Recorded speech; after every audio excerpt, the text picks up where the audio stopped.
Yeah. Super good. Okay. All right. Episode 3 of the I Am Your Friend podcast. I'm your host, Aiden Licker, and our first guest, as promised, Kea.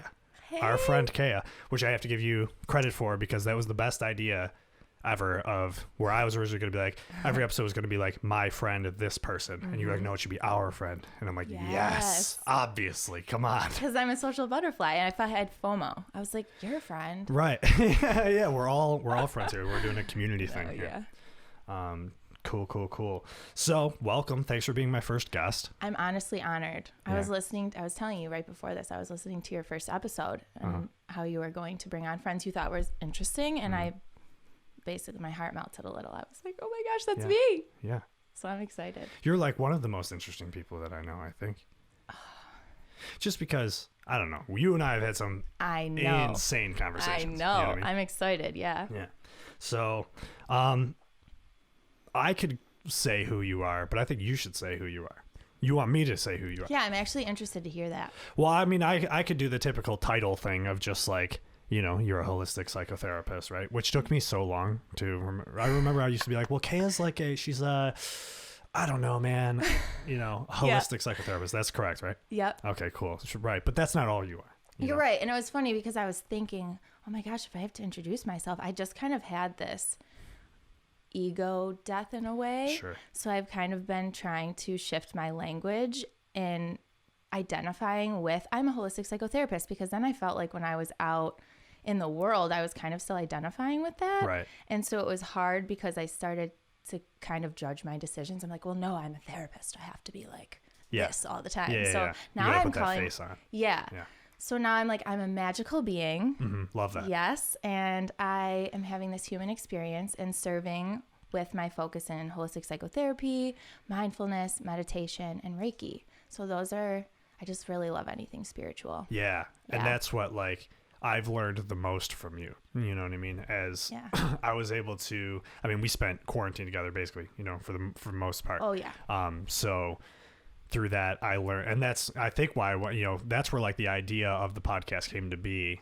You know, it's like I'm stuck at home and we were having a lot of really good conversations, and you and I talked about doing a podcast thing forever. Yeah, we did. And then so it was like, all right, it only makes sense to have you as the first guest just because it's like, that's where it all stemmed from, you know? And just like, I don't know, the things I learned from you is just in spirituality and astrology and all that shit. Stuff that like I kind of knew about, but like I wasn't super into. It was just like kind of like whatever. Yeah. I was a skeptic about all of it, you know what I mean? Because and I think that has a lot to do with being a guy. You know what I mean? Just like generally just like growing up in an environment, you know, obviously I have 5 brothers, so I'm just surrounded by dudes all the time where it's like, hey guys, do you think the stars might be I know, and it's so like mainstream too, and people are like making fun of like, oh, what's your sign? Yeah, it's yeah. And it's so easy to just write it off. Yeah. You know, but it's like, but once you actually start like paying attention to like how it's working and what's going on with it, it's like, this is super fucking cool. Yeah. You know what I mean? And the fact that like, I mean, I was always identified as like an atheist for a long time. Believe it or not, I identified as one of those too. Right. Yeah. So it's like, and that's, so the idea of like, you know, and I think what sold me on it with like astrology and spirituality stuff is that it's like based on real shit. Oh yeah, it's all quantum physics. Right. Energy is physics. Like inside an atom, if you look inside its most basic form, it's just vibration. Right. So there's this natural born intelligence in all of us that's telling our heart to beat, our blood to go in a certain direction, one leg in front of the other. And if we don't tap into that, we're missing the big picture. Exactly. And that's what I started to realize the more like, you know, I learned from you is like when you start to tap into that, it feels good. You know what I mean? It feels cool. It feels like something's happening. You know what I mean? And when you trust that flow of energy, that you put trust in the universe, that things, you know, can work out for you or whatever. It's just like, and you start to see that happen. It's like, all right, come on, something's got to be going on here. You know what I mean? Yeah. Because essentially it is you. Like you are that being, that spirit that's making everything move, but we identify with the thoughts and the ego and how we feel. Yeah. And that's kind of when we get into this resistance phase of just emotions coming up, and then it takes energy to ignore them. Yeah, totally. You know, so then we end up expending all of this energy and we're like tired, but we have to be like a friend and a son and a daughter and a girlfriend or boyfriend. And we're like, wait a second, I don't even know what happened to me earlier today, but we're just going to let that go. And then it pops up later in a year and it's not as fun. Yeah. Right. Yeah, it's super interesting. Just like the idea as well of like the soul, you know what I mean? Of just like how, fuck, I lost my train of thought. It's okay. Go ahead. It's editing, right? Yeah. I mean, we could, but fuck, I'll probably just leave this in because it makes us human. We are human. Yes. I love that. Right. Oh, I don't know where I was going to go with that, but I remember a thought I had earlier. So I'm just going to go on that instead. Yep. Did you watch the In and of Itself? Oh, I did. Phenomenal. It was so good. And I cried. Yeah. Oh, yeah. Totally. So did I.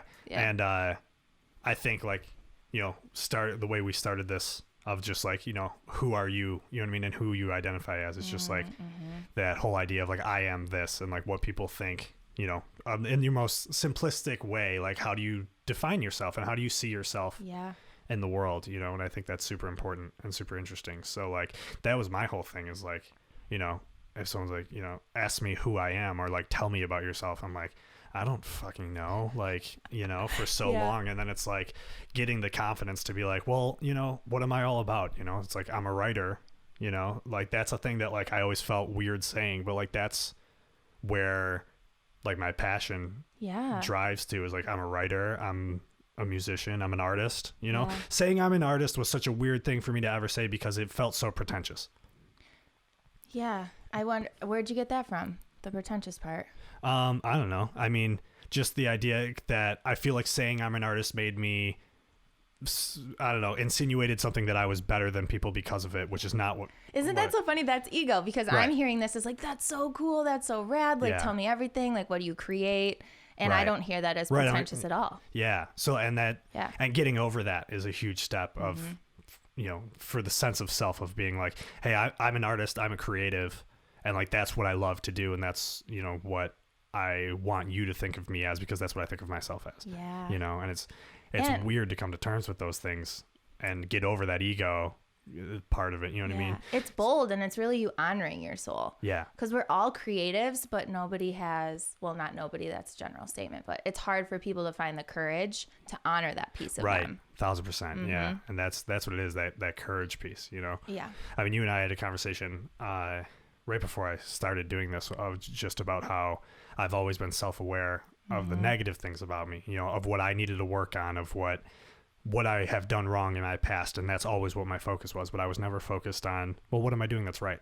Yeah. You know? Oh, yeah. So Lucy versus Aiden. Right. Yeah. So Lucy for the listeners. So this is honestly such a huge help for me when we did this, when we had that conversation, whenever that was, of that voice in your head that hates you, you know, which a lot of us have, putting a name to it and identifying it as somebody that's not you. Yes. You know what I mean? It makes it so much easier to like fight that voice off, you know, when it's like, that's not me. Like that's a bunch of shit of my experiences growing up that are coming in here to say, you know. Totally. It's just the conditioned self that's there to protect you. And it goes worst case scenario every time because it's like, that's never going to happen to you again. We got this, right? So we create all these storylines and essentially we get, I like to describe it as a current in a stream. So you're like in this thought stream, this emotion stream. And when you're being pulled in it and you're just going, you think you're the river, you think you're the stream, but really you're just in it. So you can pull yourself out of it. Right? Like sit on the bank and watch it all go by because it's really not you. I like that. Yeah. And I love, obviously, we've talked about this before, that I love water and like all analogies with water. Cleansing. It's so cleansing. Yeah. Even so, like, a shower, really, it gets all the energy off you from the day. Yeah. What I was going to say, the analogy that I always have for like describing an anxiety attack to somebody, and I talked to you about this before, but for somebody who like, you know, doesn't experience that or never has, you know, trying to explain it to them, it's hard to comprehend. But the best way I've always found is that it's like getting pulled into the undertow of a wave. You know what I mean? Like a giant wave is coming and you can feel it. It's like it's pulling you in and it's like, okay, I have to either try to get out of the water right now or it's like, or just embrace what's about to happen. Yep. You know, and this wave's going to come crashing down on me, and I can either dive into it and try to fight through it, or I can let it crash on me and I like whatever, that. you know? Because you know if you fight it, you're just going to use all your energy and you're going to go nowhere. It's going to take you anyway. Yeah, right. Exactly.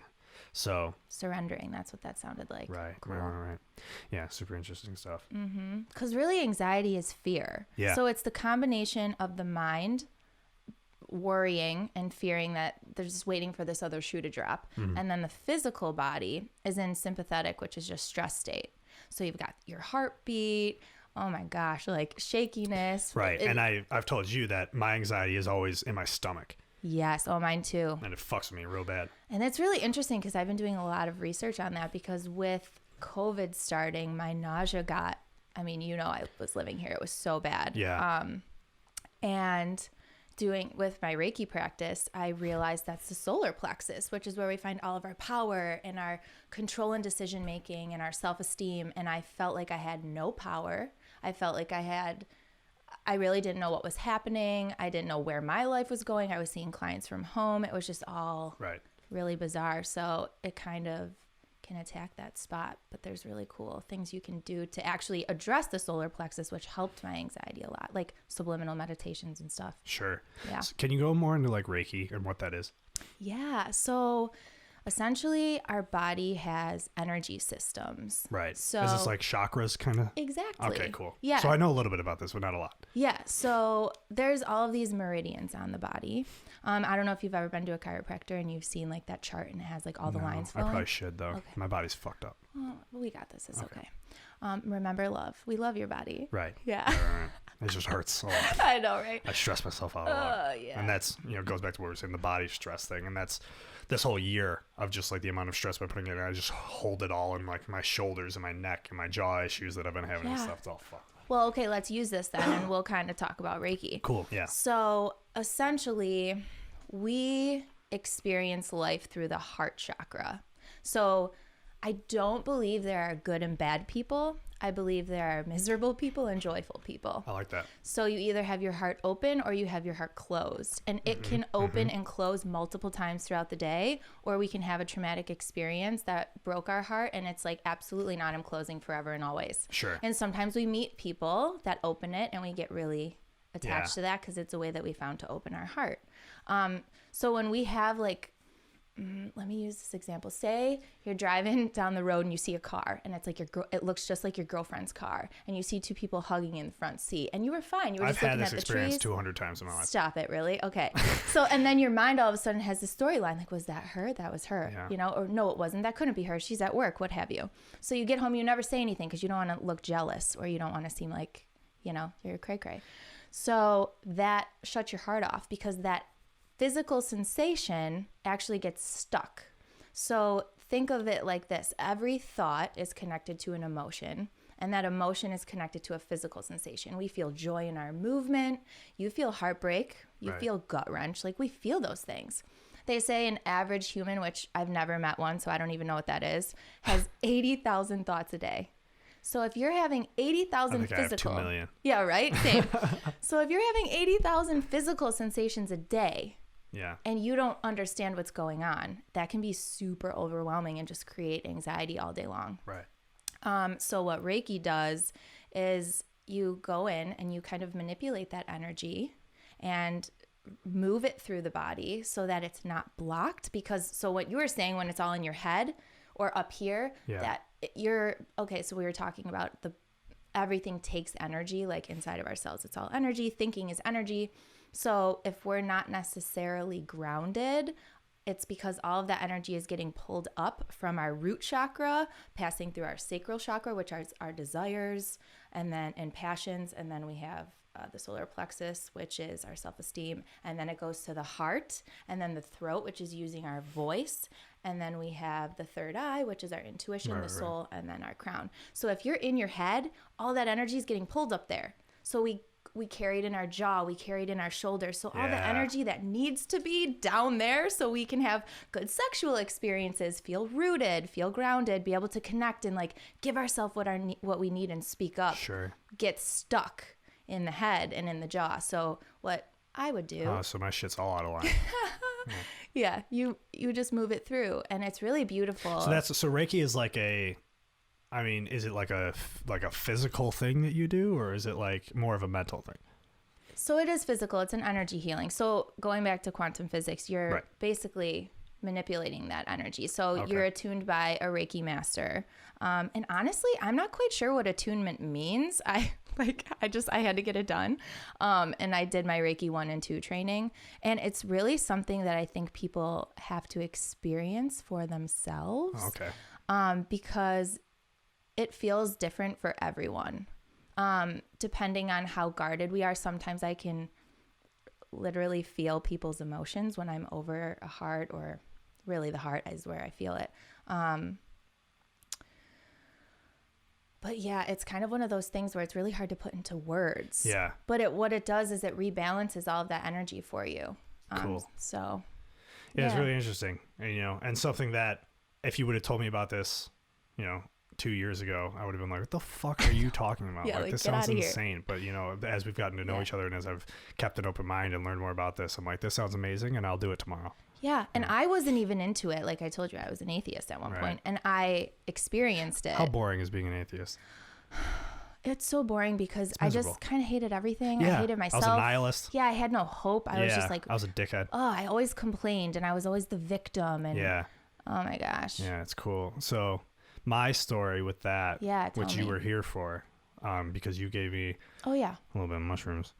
And microdosing. You introduced me to microdosing. Oh yeah. Microdosing is awesome. So the one morning, it was like a Saturday morning in the summer. It's a beautiful day out. Weather was perfect. I didn't have anything going on. And I, did a little microdosing of some mushrooms. And then I laid in my hammock, which is my spot. It's my safe place.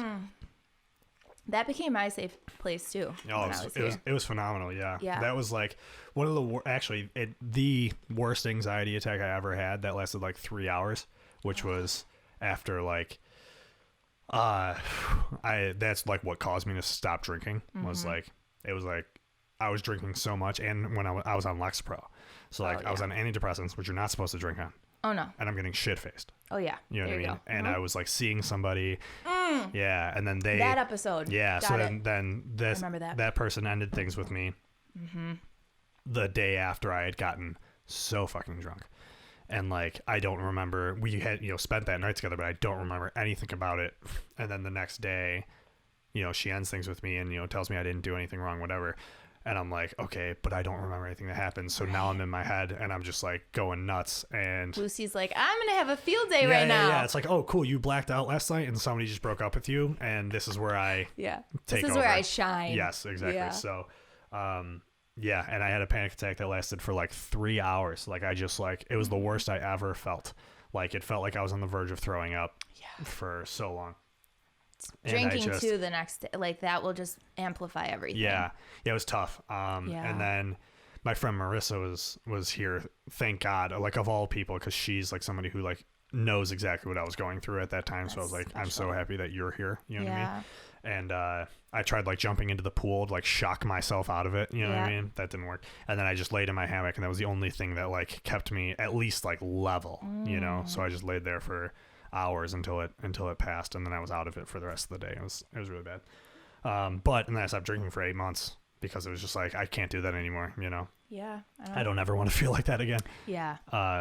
Why did I bring that up though? Oh, the hammock mushrooms. God, kind of. Oh, atheist, how it's boring. Right. Yeah. So I listened to. I'm a huge fan of Russell Brand's podcast, Under the Skin. Yeah, and he had Duncan Trussell, who's the creator of The Midnight Gospel. Have you watched that? Yo, you need to watch that. It's on Netflix. It's like a cartoon, but it's like all based in like spirituality and like existence and like dealing with like death and like just accepting those kinds of things. You know what I mean? It is part of life. Yeah, exactly. It's a really beautiful show. And the last episode, I don't know anybody who's watched it that it didn't make them cry, like in an amazing way. You know what I mean? Just like in a, oh my God, like feels like it lifts a weight off your chest. I can't wait. What's it called again? The Midnight Gospel. The Midnight Gospel. Okay. So Duncan Trussell is the guy who made it, and it's like 8 episodes or something, and they're like 20-minute.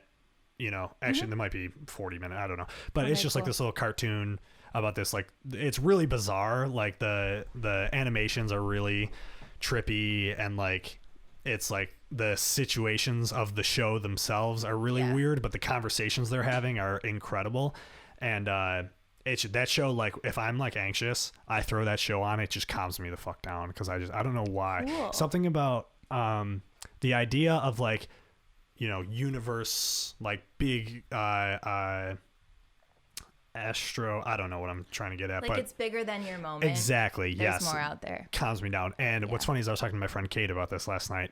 And I was talking about how, have you ever seen that video where it like shows like a person on Earth and then it just keeps zooming out? No. And it just goes into space and just like our solar system and then all the other solar systems. And then it's like, and it just shows like how small we really are. You know what I mean? And Kate was like, and I was talking about that, and Kate's like, that freaks me out.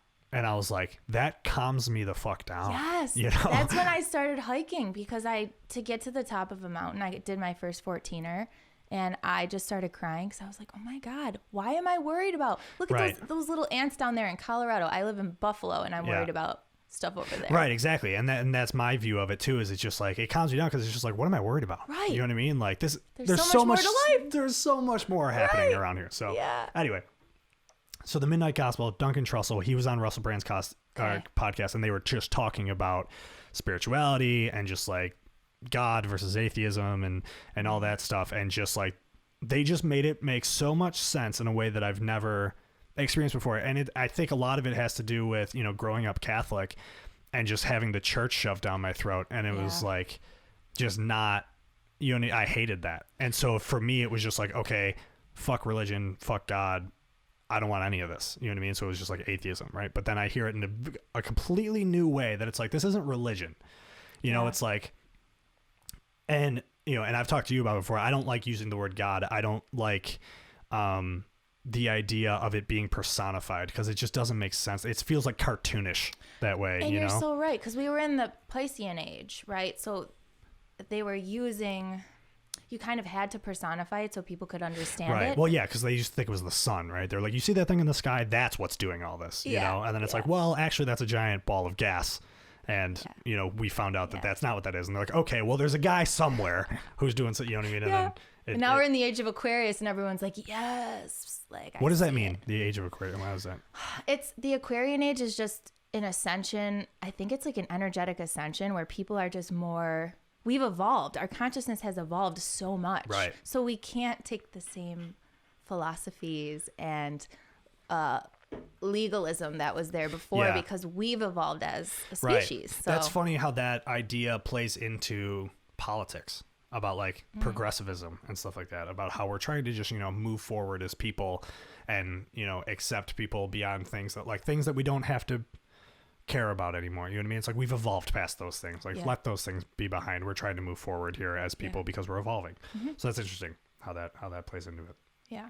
So Duncan Trussell talking about that, and and I just kind of, you know, laying in my hammock listening to this podcast was just like, oh my God, like just this crazy, like revolutionizing moment in my head of just being like, yeah, I believe in the universe, right? I believe in this energy that is naturally flowing through all of us. You know what I mean? And that's some shit that you think about when you're on mushrooms, for sure.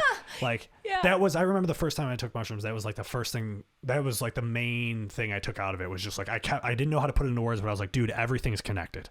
Yes. Like there's something moving, there's something going on, which if you've never taken mushrooms, I probably sound like, you know, people are probably hearing this like this fucking druggy dude, but it's like, if you've had that experience, like that's how it is. It's just like, you kind of just feel this movement almost, you know what I mean? This that's just like, it reminds me of in Star Wars, the idea of the Force, you know what I mean? They're like, it exists within all of us, like we all have it. Yes, you know what I mean? And it's like that. We exist in it, and it exists in us, you know what I mean? Like that kind of thing. And that's like, I'm like, yeah, that's what it is. Like the Force is real. Like it's like that's so you know, I don't, since then I am like, okay, maybe I'm not an atheist, because I think there's something else going on here, but I don't think, you know, these traditional religions are even close, you know?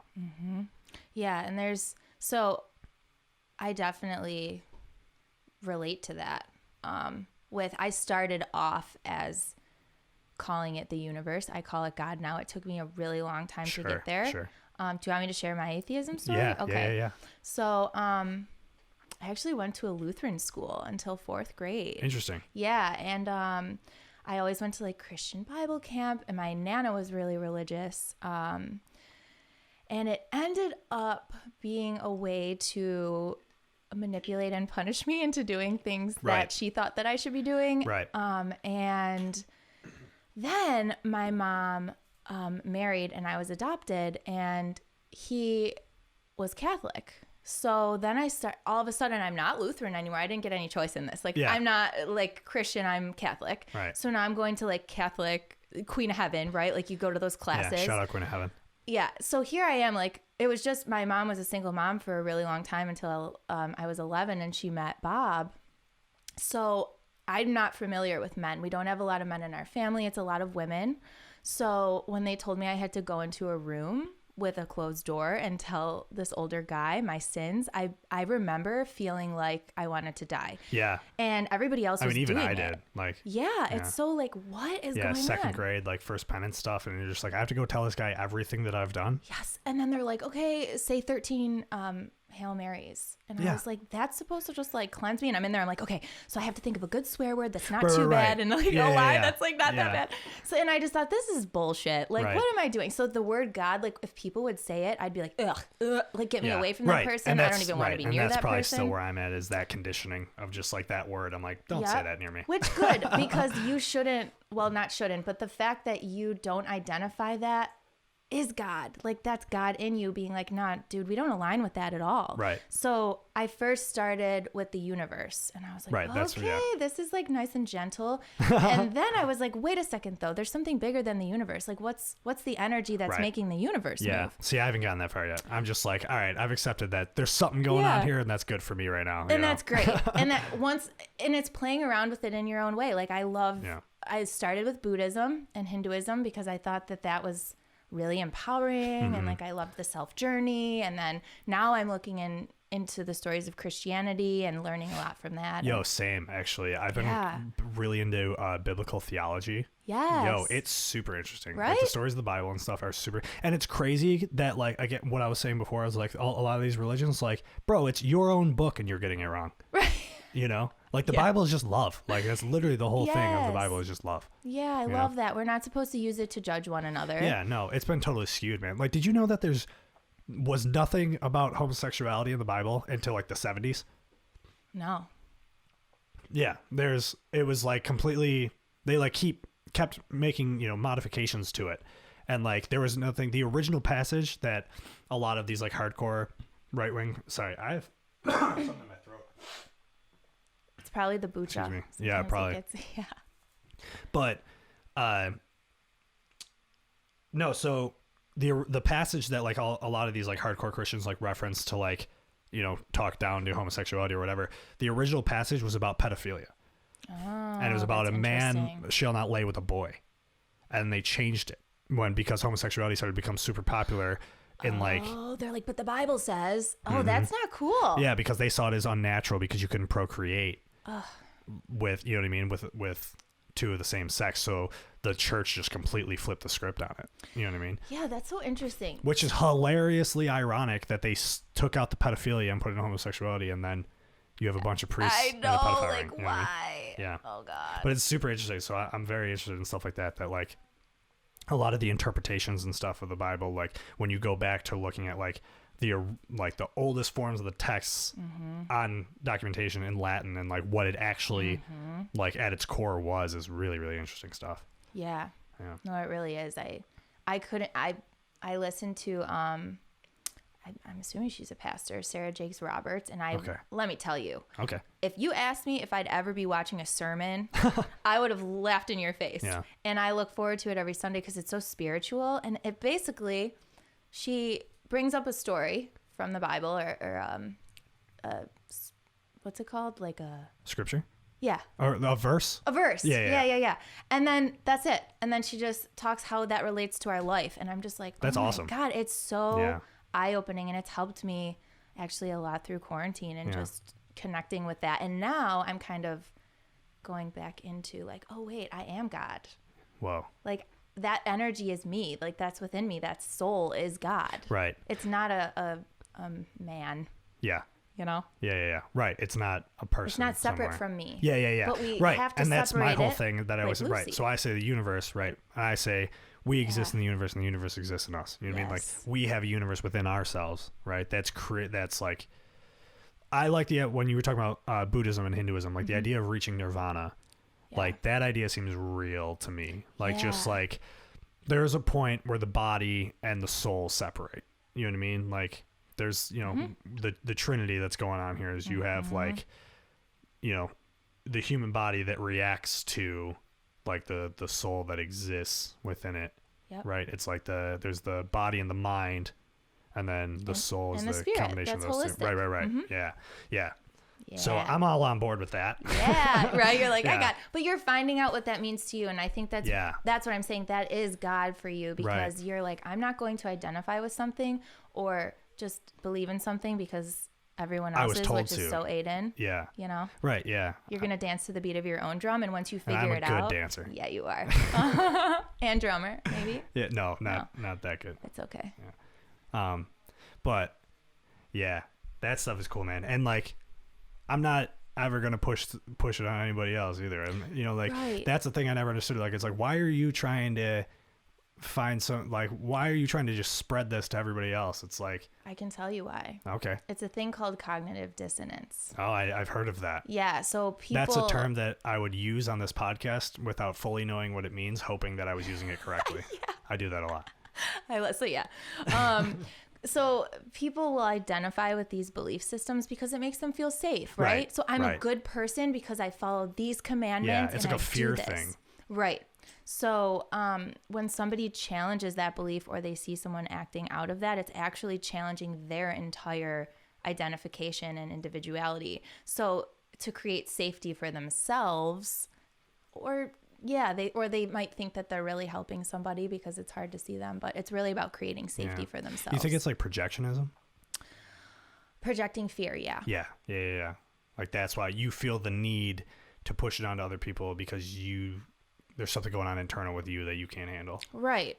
Because, and I think we're seeing a lot of that right now in society more than anything, cognitive dissonance. That's why everybody's getting so defensive and attacking one another. And it's really just about respecting your neighbor and what they choose to believe in or do or what have you. And you stay in your lane and do what feels good to you. Yeah. That's what I'm trying to learn. That's actually what I had therapy before this. Yeah. Was it good? It was great. Yeah. But that's what I was getting at is just like, dude, there's some people that just like, I'm like, I don't understand how you got to the conclusions that you got to based on this information of like, just like things going on in the world. It's like, how did you like, I don't understand, in at least like, in the social aspect of this country of just like how there's just this anti-intellectualism and like this like loss of respect and regard for education or just educated people. Like people don't care if you're educated, like they're going to believe what they want to believe. Yeah. And like, it's just like, that bothers me so much that it's just like, I thought like we agreed as a society that we were all gonna be like, oh, did we? I thought we did. I don't know. I guess I was super wrong. No, but I know. Just if I know somebody is smarter than me on a subject, like I'm going to listen to what they have to say on it. You know what I mean? And trust that. And a lot of people are like, no, but it's like, who are you to like say that they're wrong? Like when they dedicated their life's work to something, you know what I mean? Of like some sort of like, I don't know, the vaccine or the science is saying that like, hey, masks work. And people are like, I don't believe that. And it's like, why? Like that guy knows way more about that than you do. Like, who are you to say that, that guy's wrong when he's dedicated his life's work to this kind of figuring out this information. He's trying to help everybody because of it. But some guy who, copied off my homework in high school is like, I don't know, bro. Not for me. And I'm like, who do you think you are? And why does this bother me? Like, I shouldn't even care what you think. Yeah, I think that's your ego getting upset right now. Yeah, okay. It is. Let's go into that. Yeah, let's go into that. Because I think we actually have very different views on this. Okay, yeah, we do. We've talked about this before. Yeah. Because it's not up to you to understand anyone else. Right. And you won't understand anyone else, and no one will understand you, because it's really just all that matters is you understanding you. Yeah. And we don't know the history or the background. Like, I've heard very different stories, you know, with, for example, can I share a mask story? Yeah. And totally. I'm not against masks or Right. anything like that. I want you to know I'm not an anti-masker. I understand where in certain cases people feel like they don't have a choice. So a friend of mine, her sister has autism. Sure. And she worked at I don't know, it was like a Target or something, but Okay. they live in Syracuse. So anyway, she has a really hard she was like, I can't wear a mask because that Sure. it was really disturbing to her, and they were like, well, you have to wear a mask. Yeah. So That's a super tough Okay. situation. You know So what I she mean? put it when on- somebody's yeah. brain just doesn't work the it same way doesn't as work ours, that way. you know? So and I don't know exactly what she was willing to do. Like, I'm sure she was willing to get tested or what have you. I'm not sure. But regardless, she didn't have the resources to give her another option. So what ended up happening is she had to put the mask on at work, had a panic attack, and they had to let her go. Yeah. So because her body couldn't tolerate that, there was no option for her to have a job. She just got Right. fired. Yeah. And it's disheartening when none of us are trauma informed. And that's another thing. I'm not judging anybody. Sure. But we're going through a trauma right now. Yeah, totally. And nobody's actually processing what's happening. So we can say this guy knows, that guy knows, this guy. Yes. However, nobody really does. It's just their opinion based on their research and what they found. Right. And in statistical analysis from grad school, I've learned you can go in with a hypothesis and meet the needs of that hypothesis with what you choose for your population and how you test it and everything like that. So right now, everything is so unknown that it's really just, it's opinions and opinions that are more respected than others. Right. So that's where we kind of get into staying in our own lane, because we're not going to change the mind, because our mind actually isn't processing what's going on right now. That's a good point. It's a bunch of cognitive dissonance. So that's why it's really body based. Interesting. Like yoga, That makes so much sense. breathing, getting in the pool, doing something like that Right. will help process the emotion in your body, because the mind, it can't. It's like, Yeah. we don't know what's going to happen next month. We don't know what's going to, do you have corona? It's just threatened all the time by this virus that's in the air, like even in people's own houses, and people are getting vaccinated and they're still not leaving the house. It's very, there really isn't an answer right now. It's just what you feel is best for your body, you got to do. Right. But the ego will get so like, but this is the way. Yeah. But this is the way. Yeah. And if everybody And just does this, then we'll be fine. Yeah. Right. Yeah. And that's where I'm at. It's just like, if we just all fucking just go Right. do it though, Yeah. it's gonna be over, and we can just get out of this. Yes. Like, and don't we just all want to get out of this? Like, so Yes. that's where my head goes. You I know what felt mean? that way when I first started as a therapist. Like, I don't know. I was like, I need to save everybody. Like, Yeah. that's just your Yeah, yeah, anxiety. yeah. And this is this. And you want to do a breathing exercise right now? And it's like, wait a second. All right. And you know, like, I have that mindset of like the therapist mindset where it's like, I'm Yep. always trying to solve the problems. You know what I mean? It's and like, you want to help other people. right. And You're that's so where I'm at. empathetic. Yeah, I know. And like, that's why I get in conversations with strangers on the internet that I have no fucking idea who these people are, you know, but I just see them saying shit about, you know, that's just like not true. Yeah. And I'm just like, hey man, like, that's actually not what's going on. This is what's going on. Yeah. And they're like, fuck you. And I'm like, okay, I was just trying to help you, man. know. Like, I'm trying to just help everybody. Can we just all get on the fucking boat and get moving, you know? Yeah. It's tough. In a It's perfect tough. world. Yeah. Yeah. It's But- draining to do that. Yeah. But you know what helped me really come to terms with that? Because I was getting upset too. Yeah, and of this course. just happened like a couple months ago for me. I lost my train of thought. I do it all yeah. fucking day. Oh, so have you ever seen Soul, the movie Yeah, Soul? Oh yeah, my God. loved it. Okay, so you Loved know it. how that, I don't know, Jerry was like, okay, aloof goes over here, and Mm-hmm. I don't know what else maybe happy or whatever. Sure. So there needs to be contrast in the world. There is Yeah. not light without darkness. Totally, yeah. So you're going to have people who think this, and you're going to have people who think that. Yeah. And that's how it works, because there's contrast so that we can align with certain things and relate to certain things and know what we like and don't like. And Right. if we were all the same, the Well, world yeah, would be so yeah. lame. Yeah, and I agree with that, but there's part of me that's just like, I think we should all be different, but I think there should be at least a base of like core values that we should all have, but Oh, yeah. that's not gonna happen. And I think kind of going back to religion, everybody's core values are different. Some people might really value family. Someone else might really value traveling and being independent and putting art out into the world. But guess what? If everyone valued family, we wouldn't have those creatives who are independent and out there creating their own family of friends. Right. That makes sense. Yeah, totally. Yeah. Good stuff. Wow. That's why I love talking to you. I love talking to you. Yeah. And I love that we have very different belief systems and we're always so respectful and open. And you helped me a lot with everything that was going on at the beginning. I was so, it was just confusing. And especially when a lot of the political stuff started happening, just to digest it and help me make my own decision on how I felt about it. You like laid it all out. Okay, this is why they say this. This is why this is happening. This is here. This is there. And I don't know how I would have located myself without that, because I don't know. Like, I was like, where do I even look? Like, where do you even start to look at all this stuff? Yeah. When it just is getting just blown up on social media, and it's just like, and everybody's just. Oh my God, social media. I had to take a break because I was like, if somebody. Good. Like, I'm off social media now, and oh my God, let me tell you, I feel like a new I did it. woman. I did it for a while. It was great. My thing was I got lonely though. Yeah. Well, that your soul is like, time to spend time together, buddy. Right. Yeah. And I love community and being around people and talking to people, and it's just like going inward is like sometimes like it's so lonely. Yeah, but that's like, I mean, my whole goal with like going into therapy and everything was like, I need to figure out how to be alone without being lonely. You know what I mean? It's like, how can I just want to be able to exist on my own, like, and just like sit, and just accept peace.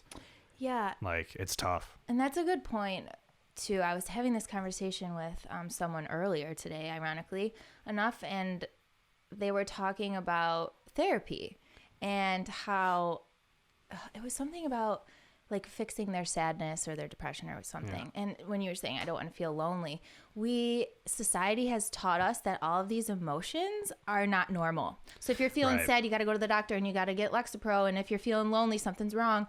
These are all natural human emotions. You might feel lonely one day, and it's okay. It's about flowing through it and getting through it. And sadness, yes, we're all sad for a reason, because if we weren't sad, we wouldn't feel happy, right? There's all of those different conflicting emotions. So when we identify with the sadness and go, I'm depressed, then all of a sudden that we tell our body we're depressed, we start manifesting these depressive symptoms, we kind of start giving up, and then we create depression. 1,000%. I do that all the time. Mm-hmm. Oh, so did I. Yeah. It's you go down the rabbit hole. You know what I mean? It's like the thoughts start. Yep. And it's like, the stream. Yep. Lucy comes in. She's like, hey. She like pushes you in. Yeah. She's like, remember that thing you said yesterday to that person? That was kind of dumb, huh? Yeah. They probably think you're stupid. Yep. And I'm like, oh, maybe you are stupid. Yeah. And then it just spirals, right? Yep. And then all of a sudden I'm buzzing my head. Mm-hmm. Oh my God, I remember that. Yeah. Oh yeah. Yeah. So it's like and therapy isn't about fixing anything. It's about meeting yourself where you're at, loving yourself for exactly who you are, and just understanding what the fuck is going on with you. 1,000%. That's really all it is. Yeah. That's why I love therapy. Like, it's just like, these are the things that are causing me stress right now. These are the things that are going through my mind. And then my therapist is just like able to he's so good at just like completely spinning it and being like, well, this. Yeah. And it's just like, what the fuck, dude? Like, how come I can't do that? Yeah. Yeah. But like, you can't. You just get like locked in to like, it's like you lock yourself into a room with everything. And then it's like, I don't know, just being able to have an unbiased third party, that's just like able to just open the door again. Totally. Because you're the expert really on your life. Right, exactly. They're just the professional. And that's the thing. Yeah, and that's the thing with therapy is just like, you gotta like, it's all about what you're putting into it. You know what I mean? Like, you can't expect to just go into a therapist and like have your problems go away. Like, you gotta be able to express what you're going through and be able to be extremely honest and vulnerable, which is hard. Which is very hard. You just made such a great point, Aiden. Remember when we were talking earlier about the energy getting stuck? Yeah. So it will get stuck. And if we talk about it and process it, the energy is leaving the body in an organized way. So some people will try to have it leave by yelling or saying something nasty, or some people use their fists and try to get it out that way. Like, it's just all pent up energy. That's all it is. And then whatever emotion we've seen, so maybe we saw a lot of anger growing up from our parents, and that's how we learned how to get it out. If you had a really healthy family, maybe you didn't see that, and you communicate it. Most people probably didn't. No, honestly, it's very rare. It's very rare, and everyone's human. Parents are human, for sure. You know, it's totally cool. I want to go back to. I like your corduroys. I just noticed those. Thanks, dog. You like these? Wait, can I feel them? Yeah. Oh, they're nice. I used to wear those all the time. Believe it or not, they're back. I love it. Yeah, I got. Are they blue or black? They're black. I also got a pink pair. Yeah. You're so badass. I'm real men wear pink, I hear. That's what they say. That's what they say. Yeah. I don't know. I like trying to be a little bold, you know? Yeah, I like it. As a guy who just wore like the same thing I was just like, all right, skinny jeans and a band tee. Yeah, yes. For 10 years. Yep. It's like, all right, let's fucking switch this up, you know? Which is great. I feel like it. You're adulting. Yeah, I mean, I love fashion. I love like not in a materialistic way. It's just like I love presenting myself. You're an artist, right? Yeah, you're creative. I like to feel how I feel on the inside. I like to portray on the outside. Yeah, and this is what I feel good in. You know what I mean? Like I feel good in these kinds of clothes, and it makes me feel more like myself. You know? So good. Yeah, it's awesome. Yeah, I love it. Okay, sorry. So what were you going back to? Enlightenment. Oh God, I love this topic. Yeah. So. Because that's really, and I've talked to you about this before, is like the idea of like leveling up. Yes. And that's really what it is. It's like, you know, maybe that end goal is nirvana, right? Is like the point where you completely separate yourself from the ego and from the, you know, and from the body, and you're just like the soul, you know, and that's like what happens in death, maybe. But in death? Yeah. Did you say yeah? Well, energy can't be destroyed. It can only change form. So, dude, yeah. There was a dude that I worked with, my buddy Ryan, who I remember one time he was like, "Do you believe in ghosts?" Or we were just having the conversation of it. I don't know if he asked me directly, but I was like, "No, like it just doesn't make sense to me." Like I'm like, I like things based in science. So if there's science that supports it, then I'm in. And he goes, "Well, energy can't be created or destroyed, so it's got to go somewhere." And I was just like, "Damn, I guess I believe in ghosts." Fuck, like yeah, funny shit. I do believe our soul goes through many lives. Yeah, totally. And enlightenment, I used to think it was a thing, like just one thing. Like I would meditate and I'd be like, where's my come to Jesus moment? It's a video game. Yes, exactly. We're constantly having ego deaths. We're constantly being enlightened. I love it. I went, and you know what? I think I went through more of those this year than like I ever have, of just like leveling up. You know what I mean? Because once you start to figure out the journey that you're on, you know, it's just is like, all right, cool. I'm just going to roll with it. You know what I mean? And just like let the flow, like, you know, let God. That felt weird. I didn't like it. No, I'm going back. Your face was like, no. Yeah, no. Let the universe. Wait, but how courageous was that of you? It was courageous. Yeah, I love that. Yeah, it's okay. We'll get there. You don't have to like it. Yeah. Yeah, I couldn't say Jesus. I had to use the word Yahweh, which means like I think that's the Jewish Hebrew name. Yeah, but it also means God is in all. Or something. Yeah. Okay. Cool. Power of God or something like that. Yeah. The idea of a Messiah doesn't sit well with me. I don't even know what that is. Jesus. Oh. Muhammad. Got it. Abraham, maybe. I think Abraham might be the Jewish prophet. Okay. I don't know too much. I might be wrong on that, but I don't know. A lot of these religions are like, we had a guy who came here and spread the good news. Yeah. And there's Patton. Do you know who Patton Oswalt is? Mm-mm. He's a comedian. Okay. He was in Ratatouille. Oh, I love that movie. That's like his most famous thing. I think he did. But he's a stand-up comedian, and he has a really funny bit about. He's like, I think Jesus was just like a bunch of people that like they just all put it together in one story. And the reason he said that is because every cool guy he knew in high school, when he tells stories about them, he just puts them all into one. He's like, you don't care who this person is. You just want to hear the cool thing he did. So every cool guy I went to high school with is Craig. And these are all the stories that Craig did. It was a bunch of different guys. So he says that Jesus was a bunch of people, and it was because we were like evolving as humans. And it was at a time when like everybody just treated each other like shit. Because like it was fend for yourself kind of world, you know. He's like, and then a few guys started evolving and started doing nice things for people, and people were like, what the fuck is happening? Like, who is this? He must be sent from the heavens for being such a nice person. And he's like, so all of that were just a bunch of stories people told about people being nice. And that was Jesus. And I think that's a super funny. I mean, it's interesting. It's a good theory. Yeah. But I like that. I like the idea of that, of just like, all right, it wasn't, I don't know if it was a prophet. It might have just been a guy who figured out, hey, maybe we should love each other. Yeah. Yeah, which is just crazy that love is God. Yeah. That's how I identify it. Love. It's just love. Yeah. Like love will literally heal anything. Right. I tell my clients I love them. Yeah. Yeah. Oh, really? Yeah, I do. I like that. We have so much love for each other because you can't heal without it. Yeah. Yeah. That's an interesting thing that like I tell everybody, like all the close people in my life, I tell them I love them. Yeah. You know what I mean? And it's like, and some people are caught off guard by it, and are like, wait, what? Like, I'm like, no, I'm not like, I don't want to like marry you and have a family with you. It's just like, I appreciate you and have so much love for you. Yeah. And I want you to know that. Yeah. And I want to share it with you and receive it from you. All my friends, like if we're on a phone call, I say, I love you before I hang up the phone. I love that. Yeah. I love you, Aiden. I love you. Yay. Yeah. That felt so good. Doesn't it? Yeah. And it literally like that brings felt so you good. up. It did. I'm like, woo. Yeah. Yeah. And I think finding self-love is such an overused term. But I love it though. I love it. Yeah. And I think because that's been like my focus, you know what I mean? For the last that was, with everything that I went through from the time I, graduated college onward was just all about finding self-love, you know what I mean? Because it was just like, I was just existing in the world and had no idea what was going on and was just like treating myself like shit and everybody else around me like shit because of it. And it's like, okay, ooh, I gotta it's like it turned your vitality on and you were like, okay, let's do this thing. I've got love now. Right. Yeah. So it's like I gotta make sure I'm taking care of myself. Yes. So here's an interesting thing I want to get into. Yeah, go ahead. And this is a conversation I have with a lot of people of the idea that people said like, nobody's gonna love you until you love yourself or something like that. You know what I mean? Something along those lines. And people are like, that's fucked up. Yeah. But how I view it is almost the opposite. Okay. And it's like, I don't think you can truly love other people until you love yourself, because it's like, how are you going to know?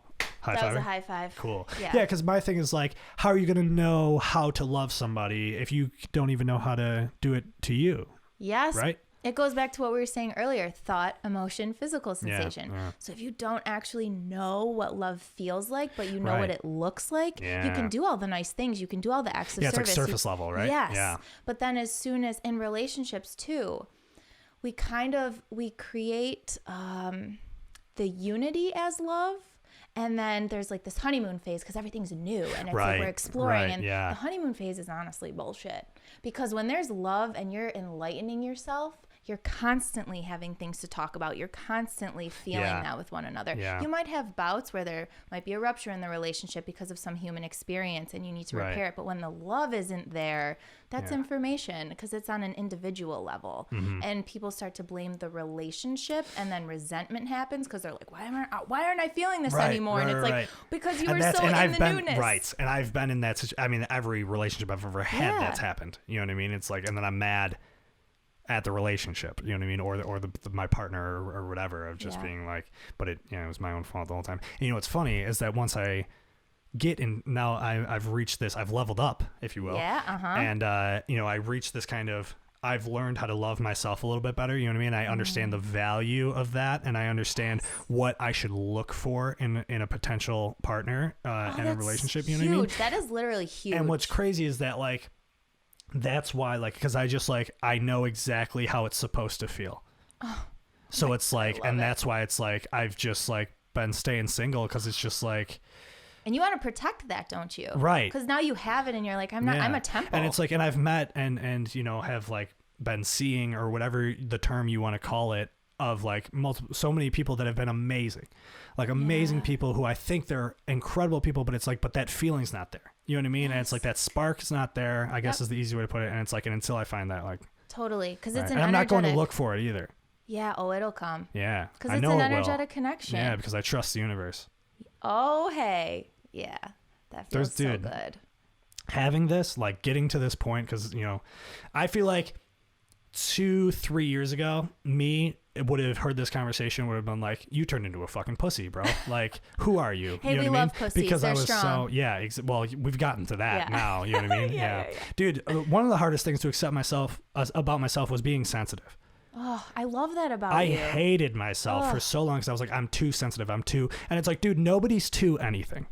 But other people around you didn't know how to handle it. Exactly. So right. you were well, yeah, told when you you were grow too up around all sensitive. dudes, you know what I mean? That are just, there's just testosterone flowing everywhere. Hell yeah. And you take everything personally and you're very emotional, and it's of course I'm going to hate myself for it because it made me different from them, and I just wanted to be accepted, and they weren't about that. You know what I mean? So yeah, that was tough. But once you got to that point of just being like, yo, you're not too sensitive. You're exactly as sensitive as you're supposed to be. You know what I mean? Yeah. Of like, you're supposed to be this sensitive, you know, and then that's what makes you you. That's and your like, magic. Yeah, right. Exactly. That's your superpower. Yeah. It's I read my tea this morning actually was something about like the yogi teas. You know how they have messages? Yeah, I like that shit. You got me into tea too. You got me into all that shit. Yes. Oh, I used to love our coffee. Morning coffee is so great. Typico. Whoop. Shout out Typico. Shout out Typico. It was something about like share your gifts that are inside of you. Like don't die with them still in you. You know, you're wasting your purpose essentially. Right. And we get so scared of what other people will think or and how that's they will been judge my biggest us. problem with my entire life of everything. You know what I mean? Of starting this podcast. I wanted to start it for so long, and I was just like, people will think that's dumb if I do that. Guess what? Some people probably will think it's dumb. Some Yeah, people fuck 'em. will listen to this podcast and be like, "What the fuck?" Yeah. And but it doesn't matter. We don't care about the skeptics. Right, exactly. Because I know that when I'm making this, I am being honest and authentic and respectful and genuine, and you can't hate that. You can't. And if you do, fuck off. I don't want to be around you anyway. Right. You And know? people are fiending for that right now. Just Exactly. genuineness. I think people have gotten a lot more human. Yeah. Would you say? Or like open about their humanness? Totally. I mean, I think social media kind of eventually got to a point where it kind of woke people up and is like, what are we doing here? Yeah. Like there's so much fakeness here. There's so much, there's so much, it's just ego. It's all us just presenting ourselves. It's and a trying to sell numerical ourselves. value on your life. Right. It literally is. Yeah. This many followers and this many likes means you're this worthy. Exactly. And I'm a total hypocrite because, you know, I exist on it. I use those things. I love getting the likes. I love getting, you know what I mean? I love being acknowledged and noticed and I love the attention, you know what I mean? But that's human. Yep. Right. But it's like, but we can be more than that. Yes. You know, and that's, I mean, I talked about it on the last episode, is just the new Post Prom album is like, that's the entire point of it, is just like, I mean, we have that song Authentic, and that's where my entire focus has been, is just like, can we try to be real people? You know what I mean? Like, can we have these conversations? Can we? And that's, you know, where I'm going with this podcast. I think you played that for me, didn't you, in the kitchen the one day? Yeah, probably. Yeah. I don't want to be anything but honest and authentic anymore. Yeah. Get that. Oh, I can't. This album is. Yeah. You heard you've basically heard the album. You heard the demos. Yeah. Oh yeah. You gave me the not meaning behind each song, but the magic behind each song. It was so deep. It reminded me of John Bellion's album. Right. And I mean, John Bellion is one of my biggest influences, and it was so touching. And John Bellion is really who influenced me to like write the album. You know what I mean? Like it's like writing a book. You know what I mean? It's like, these are all the chapters of your story. What are you trying to say here? You know what I mean? And that's like, and that's the whole thing of being an artist, is what you have something to say. What are you trying to say? Yeah. You know, and that's. And when you say that, you know, going back to the heart chakra, you can open it with music. You ever feel some type of way and then you put on a song and it's open again, or you're crying? Yeah. It's like you literally opened your heart chakra. My buddy Jay thinks it's very funny that of how emotionally affected I am by music sometimes, where like I will like you're in your body. Exactly. And I like at concerts, like I will cry. Yes. Dude, when I see Jimmy Eat World and they play the song 23, I don't know if you know that song, the song 23 by Jimmy Eat World. I might have heard it. I'm really bad with names. Sure. And well, I'm going to send you the link for it. Cool. I'm going to listen to it. It is a very powerful song. When you hear it live, it's just like, it's not like sad. It's just, it's a very, you. It just is like, it moves me, you know? And like music has always had that effect on me. It moves. And that's probably why I love like emo music so much, you know, as like corny as that sounds, like I love just like how honest and emotional people can be in their music. And like, you know, and I just think that's super cool. And it's funny because, you know, like when like we were all hanging out during quarantine, it was like, oh, if Aiden's putting on music, we're going to hear something sad. You know? I know, right? But it's like, but I love that shit. Like I love, because it makes me feel human. You know? Yeah. And it's like, I think that it's fun to listen to that music, which might make me fucking crazy. I don't know. No, I think it's you not letting those emotions scare you. Right. Where other people are I like, nope, I'm embrace them. clinging to this happiness. Like, don't even.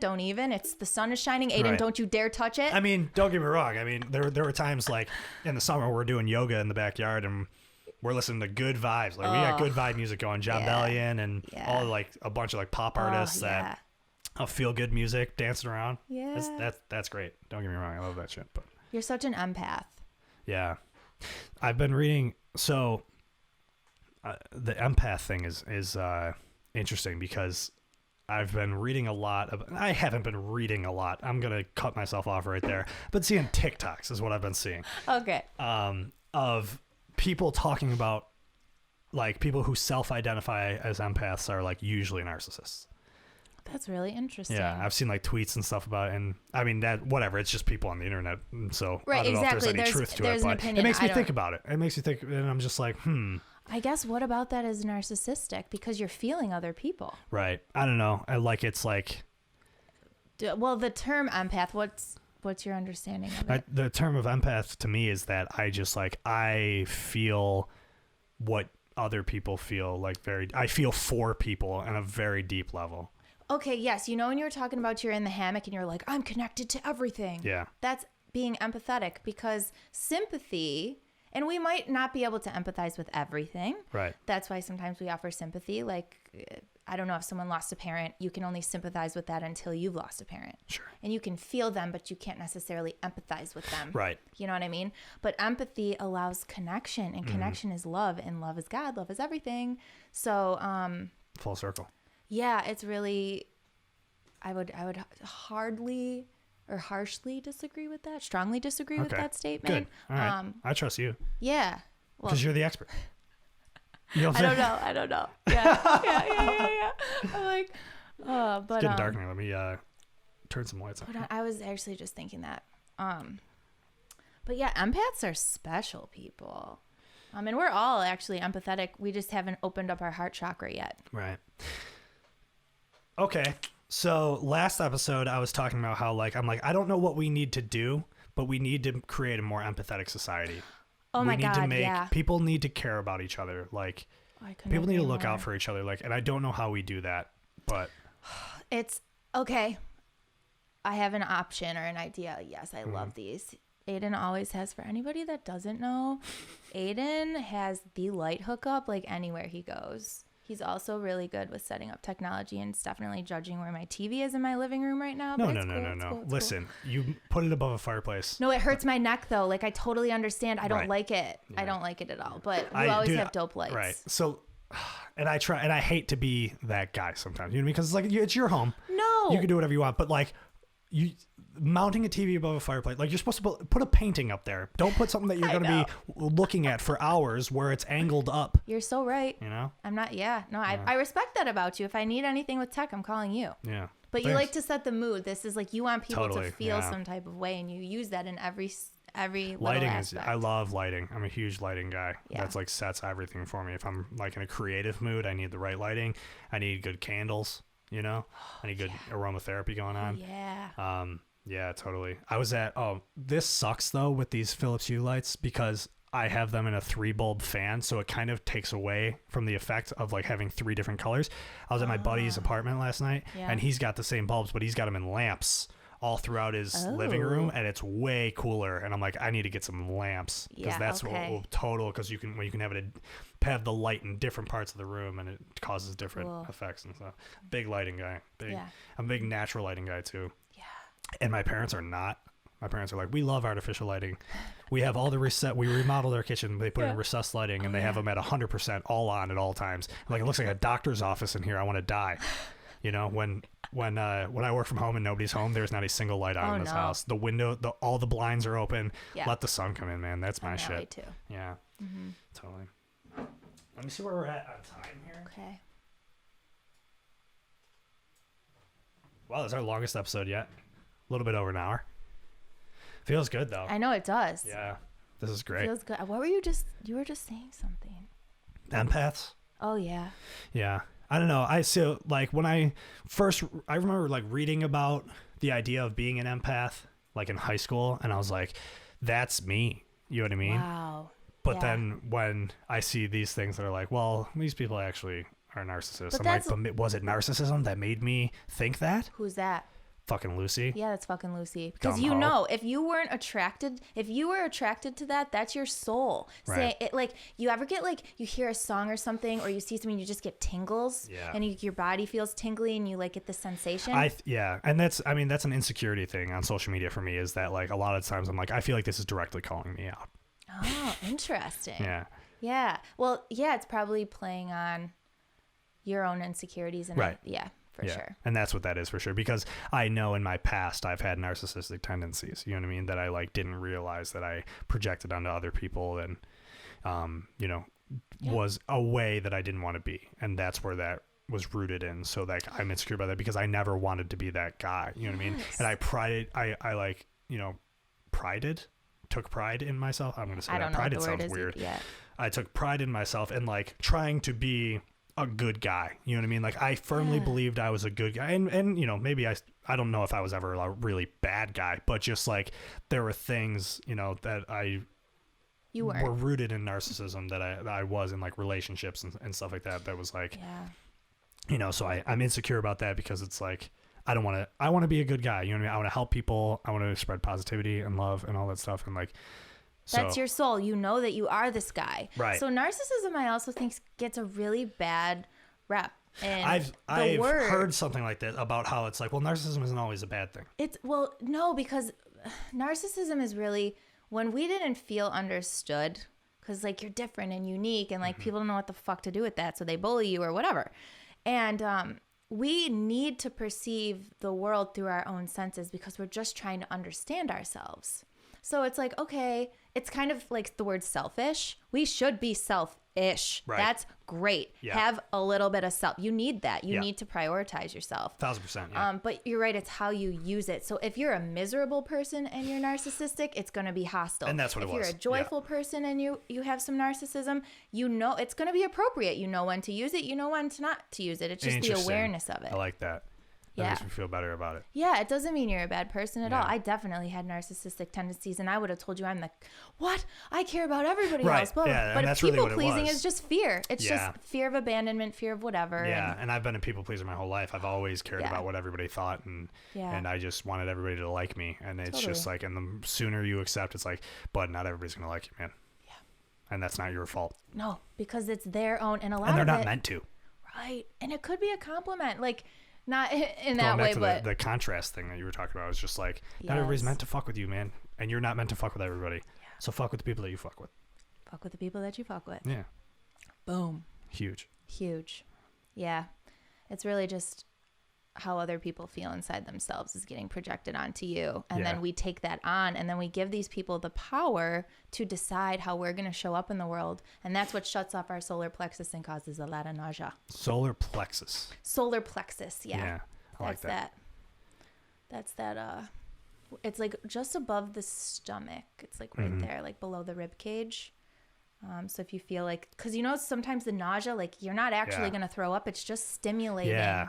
And when that actually chakra opens up, sometimes you can get nauseous. Like when you're stepping into your power and you're stepping into your self-esteem, your body, your physical cells have to meet your spirit where it's at. So if your spirit's ascended and you've had this like, woo, you've leveled up, as you say, your body's got to level up too. Right. And there's physical symptoms associated with that because it all takes energy. Yeah. Wild. I love that shit. I love and everything, and that goes back to the idea of just everything connected. Everything is working together and everything has to balance out. And that's the other thing is I'm obsessed with the idea of just like shit has to balance out, like the idea of good and evil. Yin and yang. You know what I mean? It has to exist. You need to have both. You need to have contrast. You need to have the universe has to be balanced. Yeah, totally. And sometimes we have to go out of balance. Because to that's figure part out of how life. to balance ourselves. Yeah, and we're so scared to lose the balance that we just hold on so tight and we are missing out on life. Right. It's about taking risks. You know what I mean? And that's how you learn about yourself and that's how you level up. Yes. Yeah. Burp, burp, burp, burp. Yeah. All right. So we're getting towards the end here. What's going on with the stars right now? What are they doing to us? Where are we at? I'm not sure, but we could look it up. Okay. I read you got me into Sanctuary too. Oh, yeah? Sanctuary is the best astrology app, IMO. I actually love, so there's this woman named Jennifer Racioppi, Racioppi. She's on Instagram. Okay. But she is like my go-to for astrology, and she wrote a book. Ooh. And is that the book that you had when I was over? Yes, that I read your thing that out shit of. Blew my fucking mind, right? Bro. Yeah, so she combines positive psychology with astrology so that you can understand. Cool. I need to get that book. Yeah. When we started getting into because we did the sun, rising, and moon, and it was crazy, dude. And and I know, if you're not into astrology or whatever, or you have your preconceived notions about it, I get how it can seem like, okay, well, that can be relatable to anybody, but it's no, dude, you have no idea. Yep. The things that were coming out of that book about, with my different signs and everything was why? It was only about me, Okay, so this is how I believe this is totally God. What I'm about to read you that's on her Instagram is kind of everything that we talked about today. Oh, cool. So I love that. The Full moon, circle. yeah, right now is about letting go wherever you can and just surrendering and trusting. And what she put on here is the more you know yourself, the more you fall back. The more you keep quiet. The less you feel the need to prove yourself. Yeah. The less you choose to react. You shade up and keep away from any sort of drama. You protect your energy, really. Yeah. And that's it. Yeah. That's it. And Drop that's as you level up, you know what I mean? You realize you feel more confident in yourself, and you feel, what matters and what doesn't. You know how to pick your battles more. You know what I mean? When you can sit back. It's so much easier to let things go. I'm so done explaining myself too. Yo, I used to try so hard. No, you need to understand me. Yeah. This is how I feel. Dude, there's so many times where I get in conversations with people, especially lately, over the last year, where it's I'm not having conversations with people like I usually do. And that's how I thrive. That's what keeps me going is I love talking to people and getting to know people and connecting. And that's my shit. And I will do that with anybody. See, any that's day not of the week. narcissistic at all. Oh, cool. Good to know. Hello. You were just I need others. Yeah, I need everybody, man. I need all you people. You are all my friends. Yeah. But just where I go on tangents, and I just especially when I'm very passionate about a topic, and I just can't shut up, and I just have all this information because I've just been collecting, and because I want to learn so much about it, and then teach everybody else about it. So it's I just pile up all this information, and then somehow the topic gets brought up, and I'm I have so much to say. I'll save everybody. Yeah, but then I'm but I get insecure about that because it's just did I come off too strong? Did I go too far? That's just Lucy.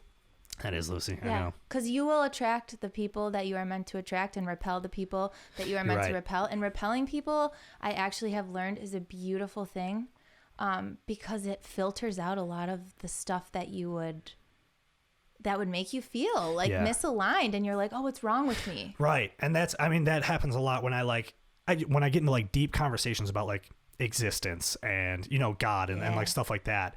And I don't know, if it gets brought up and I just start going on these tangents, and all of a sudden I feel there's just this tension that exists that's just I went too far with it, or I went too deep with it. It's dude, people don't want to think about that. Yeah. And it's okay. That's information. Right. That's all that is. And you're oh, okay, you're not my person, or we can't talk about that. Right. And then you find people that you can talk about that with. Yeah.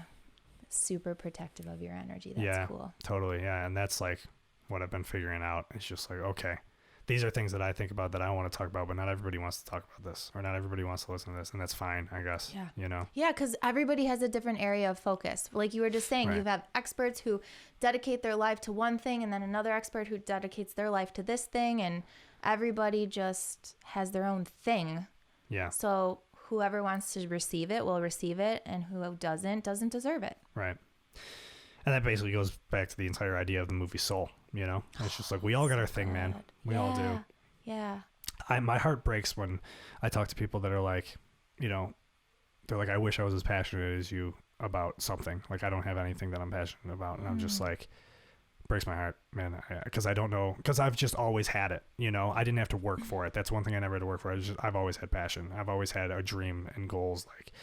I love that. And I wish, and that's again empathy versus sympathy. It's like, dude, I don't know what that's like, and I don't know how to help you, but it breaks my heart that there are people like that. You know what I mean? That might not have something to be super passionate about, because I feel like everybody's got it. Like, you just got to figure it out, and maybe you haven't figured it out yet, but I feel like you will. You know, maybe I'm wrong.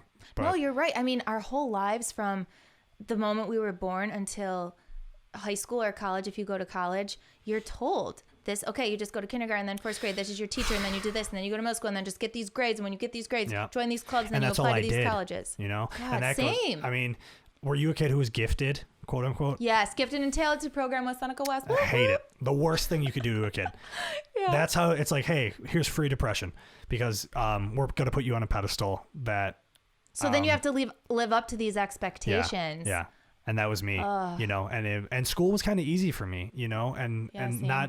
not to be like that, but like, it just was. And but I didn't really like school, you know, and that was the thing that, like, with a conversation with my parents, they're just like, you're so, like, when I didn't want to go to college, you know, they're like, you're so smart, you get really good grades, like, you'd be dumb not to go to college. And I'm like, but I don't, school's not my thing. Like, just because I'm good at it doesn't mean it's my thing. Exactly. You know, and like. And you learned in other areas. Right. Like, look at this room right now. I could never put this together. I don't even know half this stuff is. Right. Yeah, I built a desk during quarantine, I know dude. you did. I was like, damn, Aiden. Like, you can't learn that at Canisius College. Right. Come on now. Yeah.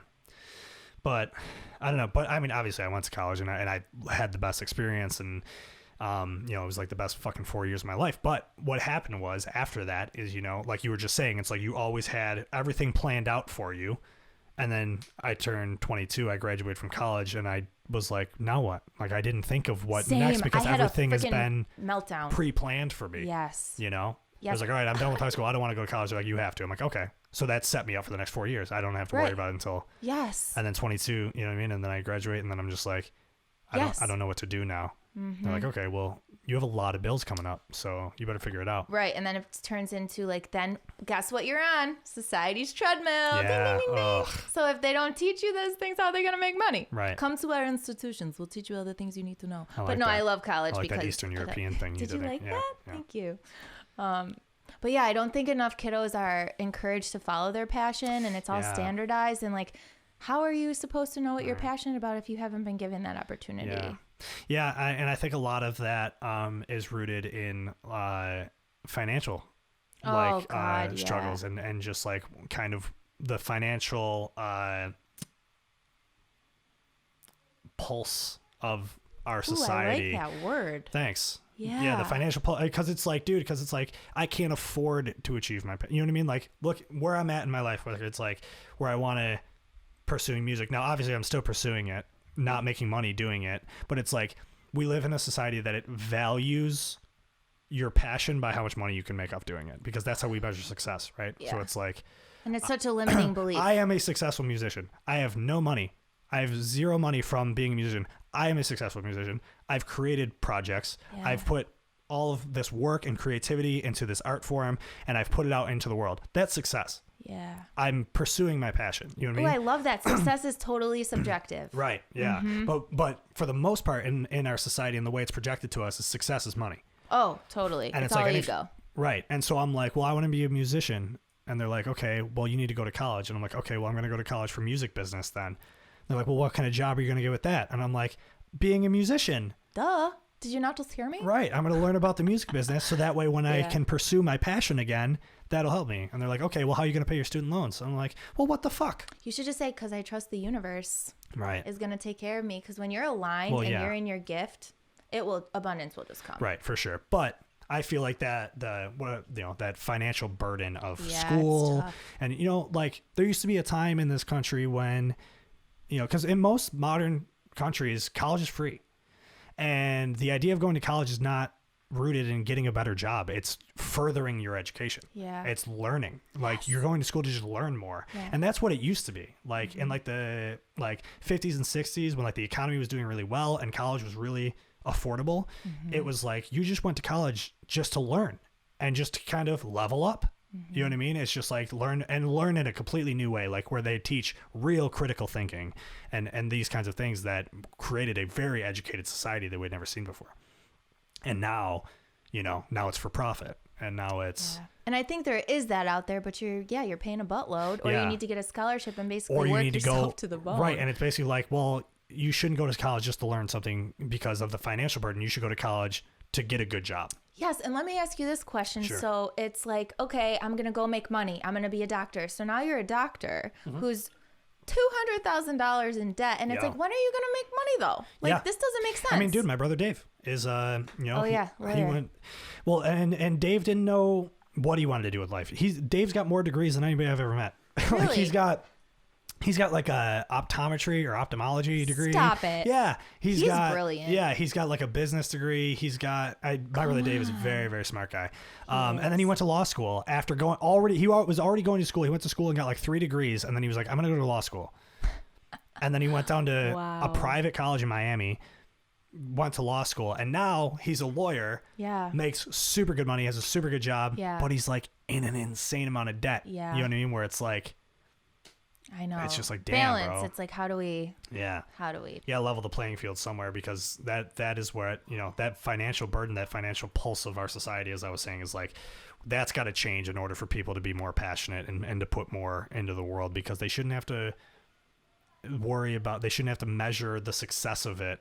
Because I feel like that kind of kills your dream almost, or kills your passion. If it's like, if society is perceiving you as a failure because you haven't made money off of it yet.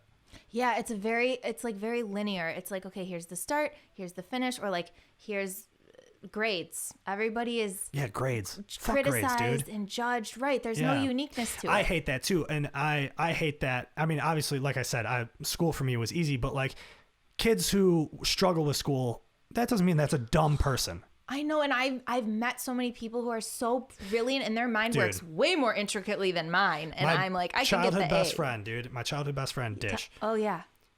School was not his thing. Yep. You know what I mean? He graduated, whatever, but like he didn't get great grades. But like that dude, that dude's mind just doesn't work like that. You know what I mean? Like he doesn't need any of that stuff. He doesn't need to know fucking math or anything. Like the dude had like street smarts like nobody had ever met from like the age of like 10. Wow. Like this dude just got it. He just like, you know what I mean? Yeah. He's a very talented skateboarder, and like, I don't know, skateboarders, snowboarders, all those kinds of like extreme sports people. You know what I'm saying? That's how, I used to know someone just like that. Yeah. Yeah. I don't know. And I like, and there's always people, and that's why it's like, going back to people who are like, well, I don't know what I'm passionate about. And it's like, yeah, well, you probably weren't that good in school, and people probably convinced you that you were dumb because of that. But it's like, that's just not where you're, you know what I mean? You don't flow with that style, and that's okay. And that's something we need to change, I think. Don't even get me started on like school. I just feel so, okay. So say that you have something going on at home, or you're a creative or what have you. So testing is giving you anxiety, or something and it's giving you anxiety, so you can't focus. Of course not. So then if your body's in survival mode and you can't focus, then they're like, oh, something's wrong with you. So now this kid is put in testing, and then they're labeled with ADHD. Sure. And then they're separate from the classroom, or they're treated differently, when in reality, it's their home life. It's not them at all. But now for the rest of their life, they carry around a label and think that they're not worthy. Yeah. And then they'll live in that storyline. Yep. And it's like, dude, I think you mentioned, somebody having autism. The autism to me is a super interesting. Mm-hmm. I think it's a 6. I think they're. I think it's. I was talking to Brendan about this the other night. I'm like, dude, I think autism is like a superpower. Yeah, they were basically like, these people are way too smart, so let's just make them feel weird. Right, and that's the thing, is like they get treated like it's a disability, or like it's an outcast society. And I know it can be. I know it's on a spectrum, and like at some point it can be, some sort of like cognitive disability, I guess. But I don't know. Like I don't think. Yeah, oh, for sure. And I feel like I am very interested in that idea of like autism in the spectrum, and just like, because it's like, dude, because your brain doesn't work the same way as mine. That doesn't mean that you can't. Exactly. You know what I mean? And then they just took Asperger's out, and I was like, what? All these people that's not in the DSM anymore. Like Asperger's isn't a thing. What? Yeah. This happened a couple years ago. Who makes these decisions? White man. Fucking a white man. Yeah, right. But actually, both of my younger cousins have autism. Okay. And my cousin was really young. She must have been, I don't even know, maybe like 5. Mm. And she would take you around the zoo. She didn't really make eye contact, or she wasn't very social. But like, whatever, people just think you need to be social. But you have a very interesting brain. You have a gift. You have a natural gift that the universe gave you, and I think that's amazing. Every animal, she would take you. She knew wherever. She only had to go through the zoo once, and she was so brilliant. It was like, what? You're amazing. You're way Yeah, cooler than you're a I am. genius. You're Yeah, a genius. you have a superpower. Just because you don't want to say hi to your neighbor, like, Right. who gives a fuck? Yeah, your brain doesn't function the way that the rest, not the rest. I don't. You know what I mean? I don't want to feel. No, I get what you're saying. Yeah. Your brain doesn't function the way that society has told us it should. Yes. You know, so you get outcasted, and that's fucked up. It is. And we should let people be different. Inclusive, love. Yeah. That's all. That's all we're trying to do here, man. Just spread love, be love. Yeah. Sorry to be, a hippie about it, but. Oh wait, going back to you were saying like, what do we do about the world? Like, how do we that make was a it. more empathetic society? Love. Yeah.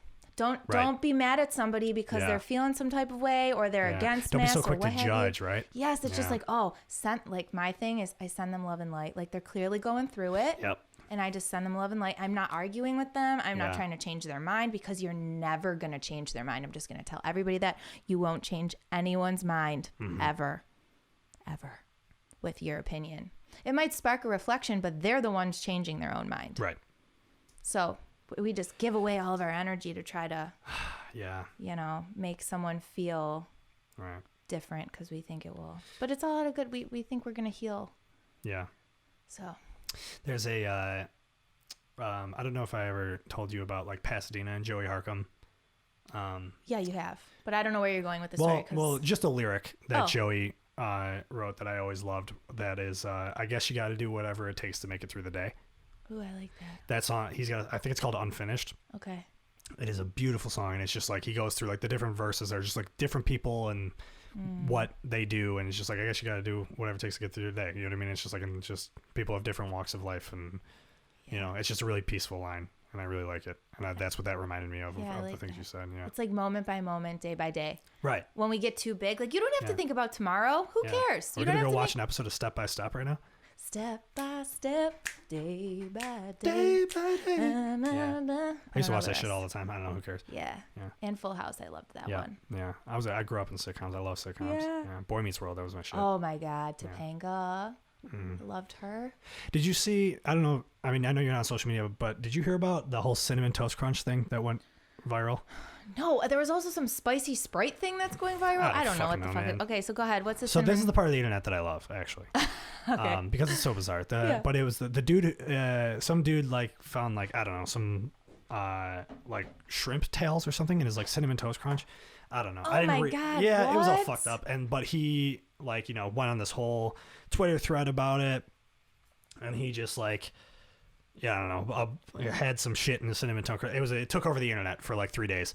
And then it was crazy how fast everything happened, and it was just like everybody was just paying attention to the Cinnamon Toast Crunch story. And then it turns out, this guy's married to Danielle Fishel, who is the actress that plays Topanga on Boy Meets World. Like, I don't know who this guy is, but that's who he's married to. And then like he has a claim to fame for a little bit, and then he's like fighting General Mills, and then like a bunch of sexual assault allegations come out against him like immediately. And I'm just like, what is happening? Like, it was just crazy. It was crazy. It brought attention to him, and then all of a sudden. Well, yeah, and then like he had like exes that were like, don't give this guy attention. That's so interesting. So here's my mind. I'm like, was that God? Like, I wonder how that worked. Like, did he need the Cinnamon Toast Crunch story so that these people could speak out? To tell their story? Yeah, and nobody would have listened if he wasn't the center of attention. Yeah, it was crazy. It was a roller coaster of, the internet is wild with that kind of shit. But I was just like it's just like the way that developed, it's just like people just chaos. are living through it right now because they're at their homes. Right. So it's consuming. Well, dude, remember Tiger King?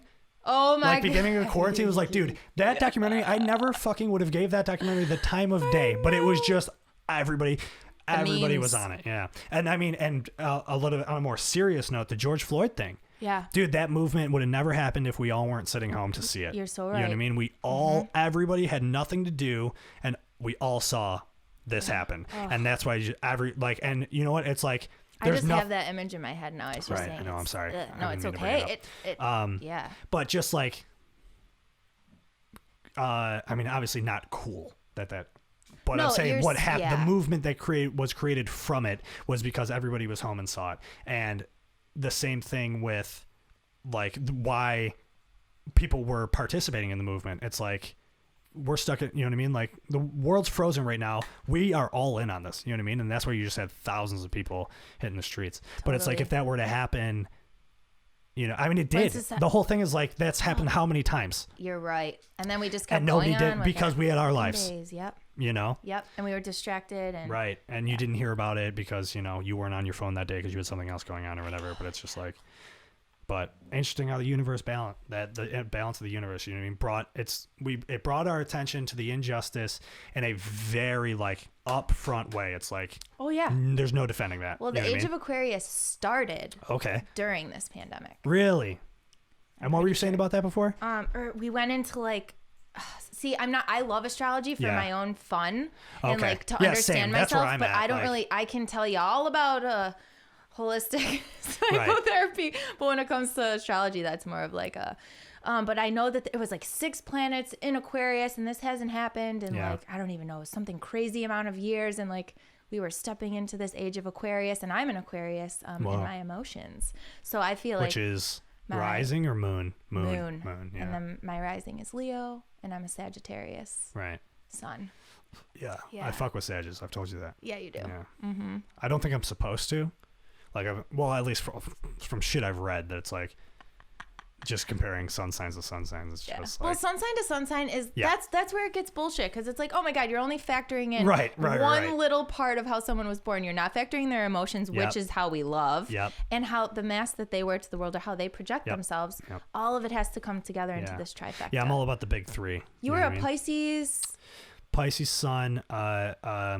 What's your moon? I can't remember. Moon is Virgo. Virgo, right. Scorpio rising. That's right. Scorpio that's where all your passion comes from. Yeah, and I fuck with Scorpios heavy. Yeah. I love See, because they want to have those conversations that you were just saying, like, I have the best. Was I too much? It's like, they're not. Yeah. It doesn't matter. Right. Because you're like, you must not be Scorpio. Yeah. Cool. That's funny. All right, cool. We can wrap this up. This was really fun. Thank you so much for coming on. I'm so happy. I'm sure. I mean, I'm probably going to have you on again. You know? Oh my God, please. Can I end it with a fun question about love? Whoa. You're going to ask me like a personal question about love? Wow, this is amazing. Yeah, well, let's go. Put me in the hot seat. Yeah, I'm going to put you in the hot seat. I want to know what you love most about yourself. And you're not being narcissistic. Don't be modest. We want to know. Wow. I love my care for people. That's my favorite thing about myself. I love that when I see somebody going through it, my first instinct is to reach out and help them. I love that. Yeah. You're a natural healer. Mm-hmm. That's beautiful. I love that, man. If I see, like, you know, because I'm a guy who, like, has used social media when I felt like I had nobody, you know what I mean? And just like posted shit as a cry for help, you know what I mean? Yeah. And so when I see people do that, I'm like, I know where you're at. Yeah, totally. I've been there, and I'll reach out, you know, and be like, what's going on? Talk to me. I'm here for you. If nobody else is, I'll be, you know? So I think that's my favorite. That's what I love about myself the most, is just. Wow. How amazing is that? Because at the beginning you were saying how much you hated your sensitivity. And now as I just asked you, you said it was your favorite thing about you. Wow. Cool. Leveling up. I love it. Yeah. Awesome. I'm trying to think if I think that was really. That was cool. That was fun. I'm glad you did that. That put me in like a very like vulnerable moment, but in like a great way. And what do you love most about where you are in life now? That's my last question. Oh my God. There's so many, like. Ooh, I love it. Yeah, things are amazing right now for me, like for the first time in so long. And what's crazy is just like the amount of work I put in to get here is what makes it so great. You know what I mean? Because you and I had that conversation about, and I won't get into all of it, but just like how my senior year in college was like, I was on top of the world. Right. I had like, you know, I was doing my passion, like music was really good. And I had the best group of friends in the world. I had a very like good and healthy relationship. And like, I had it like all, you know what I mean? Yeah. I was like a little bit of a local celebrity. You know, and it was just like, it was everything I wanted out of life, but at a very small scale. Yes. And then it was all taken from me. And I had to figure out how to build myself back up. I remember us because we were like, that was your spirit stimulating your vision. Yeah, it was the universe like teasing me. Yeah. Yeah, like look at I like that idea a lot. Yeah. So that kind of, you know, brought me to peace with that, is that, okay, yeah, it's like, all right, well, the universe showed me all these great things I could have. And then it was like, but after, we're going to put you right back in your childhood bedroom where you hate being. Yep. You're going to sit with yourself and you're going to grow. Figure this out. And then you can have it. And it's going to take you another 4 years. Now here we are. I'm coming up on 4 years being out of college. And yeah. So I've been out of college the same amount of time that I was in it. And next month. How old are you now? 26. I just turned 26. Okay. Which you told me that 26 is a very important age. Yeah, it is. Yeah. Because your spirit realigns with itself for the first time at 27. So Right. you just get squeezed into alignment for all your purpose. Yeah. And it's happening. Right. So now, Cool. I start the podcast and I'm getting more traction than I ever could have imagined. You know what I mean? Like, I just reached 200 downloads, which might not sound like a lot, but to me, it's like, dude, that's more than I ever would have thought I would have gotten. You know what I mean? Like, I thought I would have gotten 10, maybe. Yeah. I thought nobody was going to give a shit, and people care, and people are giving me cool feedback, and it makes me feel great, and it gives me the confidence to keep doing it. So that's going great, right? My band, like Post Prom, I made my first full length album, in a real studio that we took our time with, and I put every piece of myself into it, and it's all about that journey that I just went through. You know what I mean? I put myself into these lyrics and put myself in a very honest and vulnerable state as a way to say, hey, if anybody else is going through this, or if you guys think about this, like, I've created it in this new form with my closest friends that I vibe with on a musical level, on a creative level, and now we're creating this whole project It's that we're almost about like, to present to the world, right? And then the stuff with like Super American, you know what I mean, which is still not like, there's not really like public knowledge, but like, I mean, stuff with Super American, I'm involved with Super American, and things with Super American are really cool right now, and I love those guys a lot, and I'm very grateful that they have seen something in me to let me be a part of what they're doing. So I can't stop listening to that song you showed me. How Big Is Your Brain? Oh my God, Yeah. I know every word now. Yeah. I love it. Pat is one of my favorite songwriters, which is why it's so cool that, like, they've asked me to like kind of be part of their thing, because I like admire those guys so much. I love their they write really, really good songs, like just like everything I love about songwriting, like they somehow have mastered and are teaching me so much. You know what I mean? Like Post Prom, we wrote this album that has been really written for fully over a year, and more than that actually. But now the songs I've been writing are just like, I've like leveled up in that aspect of songwriting, because I've learned so much from Matt and Pat from Super American, and like how they write songs, and that's inspired me a lot to try new things, and I'm finding success in it. You know what I mean? Cool. They're good guys. They've taught me a lot and have been very, very good to me. And yeah, I'm probably gonna have Pat on the podcast at some point. I haven't asked him yet, so I probably shouldn't say, but I think he would do it. Pat's also a very You're like spiritual guy. it. He's a very spiritual guy. That's why I like people like that. You know what I mean? Yeah, well, someone's a Gemini rising. Yeah. Yeah, I mean, yeah, he talks about it in his which I think is so cool. It's so bold to do that. Same. And it's so catchy. Yeah, of course. Yeah. Have you mind an Earth Sign with Gemini? Yeah. Yeah, good stuff. Yeah, so dude, a lot of things in my life are really good right now. Yeah, and you know what? And I'm single as fuck. Single as fuck. And like I love it. You know what I mean? For the first time ever, like, I always felt like I needed to have somebody. Yeah, and totally. it's like, no, I don't. No, I don't. I love myself. Yeah, I'm chilling. I mean, I need my homies for sure. Yeah. Oh, we all do. We're a tribal species. Hello. We're Yeah. not meant to be alone. Right. But we need to go into solitude like an animal licks their wounds and cleans himself up. It's You know okay. what's fucked up is that like Lucy is just like, I said all those things, and then in my head immediately is I'm like, people are gonna listen to this and be like, what a fucking asshole. Oh my God, sitting so funny. here bragging about all the good things in his life. I asked you the freaking question, Lucy. Yeah. Shut up. Yeah. But that's cool. That I love that you just like in real time Recognize it. Yeah. I felt it in my head that I was like, I wonder if people will think this is annoying if I'm talking about the good things in my life. No, this is beautiful. I love it. And when you were talking about your album, it was like you're showing care for people through being vulnerable, and that's freaking, that is courageous. Yeah, music is a catalyst for change, which I used to say that on stage, like every show, music is a catalyst for change. I like that. And my friend Becca used to like make fun of me all the time in like a very loving way. You know what I mean? That she's like, I love the word. I remember one time she was like, I love that you say the word catalyst all the time. Yeah. But yeah, like that's what it is. I've always found music. I mean, my first tattoo ever was a fucking Bob Marley tattoo. Yeah. And that was like his whole thing, you know what I mean? And I always, and that's like the most stonery hippie thing ever. But actually, it's not, because I say spiritual, that every being needs to find their tune and sing it, because that's how you change. Right. That's like you literally give your gift to the world through sound. We're light and sound. That's all we are. So if you can find your voice and your tune and you can sing it and use it, people like you're opening hearts. That's all you can do. You're doing it. Right. Yeah. You're doing the damn thing. Trying to. Yeah. But yeah, and that's what music did for me, right? Is like growing up, like music was always there for me, you know, and I'm somebody who's had anxiety since I was a toddler. Yeah. So it was like music was always there for me to like make me feel not alone, you know? So it's like, of course I want to, the universe gave me that and I want to put that back into the universe, you know, of like, I want to make music that's going to make people feel not alone. Yeah. That's your gift. Yeah. Cool. Awesome. Okay. Thanks for coming on. Thank you for having me. Definitely be on it again soon.